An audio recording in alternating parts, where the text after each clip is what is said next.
KSRTC bus ಡ್ರೈವರ್ಗಳು ಒಂದು ಜಾಗದಲ್ಲಿ ಹೋಟೆಲನ್ನು ವ್ಯವಸ್ಥಿತವಾಗಿ ನಿಲ್ಲಿಸೋದು.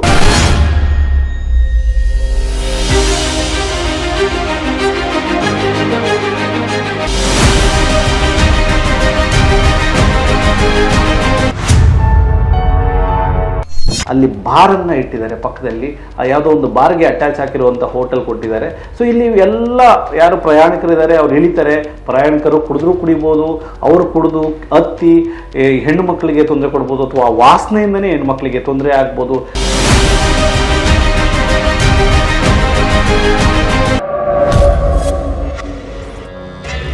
ಅವ್ರಿಗೆ ಎಲ್ಲಿ ಕಮಿಷನ್ ಬರ್ತದೆ, ಎಲ್ಲಿ ಹಣವನ್ನು ಕೊಡ್ತಾರೆ, ಅಥವಾ ಎಲ್ಲಿ ಅವರಿಗೆ ಬೇಕಾದಂಥ ಊಟಗಳನ್ನು ಮಾಡಿಕೊಡ್ತಾರೆ, ಇಂತಹ ಜಾಗದಲ್ಲಿ ರಾಜ್ಯಾದ್ಯಂತ ಪ್ರತಿ ಬಸ್ಗಳು ಒಂದೊಂದು ಜಾಗದಲ್ಲಿ ಅವರು ಅನುವು ಮಾಡಿಕೊಂಡಿದ್ದಾರೆ. ಅದರ ರೂಲ್ ಏನು ಹೇಳುತ್ತೆ ಅಂತ ಅಂದರೆ KSRTC ನಿಗದಿಪಡಿಸಿದಂತಹ ಜಾಗದಲ್ಲಿ ಮಾಡಬೇಕು.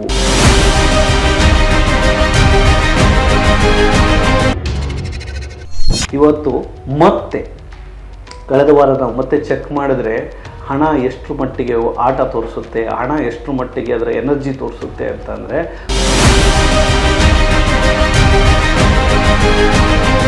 ಇದು ಯಾರು DTO ಗಮನಗಳಿಗೆ ಬಂದಿಲ್ವಾ, ಡಿಪೋ ಮ್ಯಾನೇಜರ್ಗಳ ಮಣ್ ತಿಂತಾರ?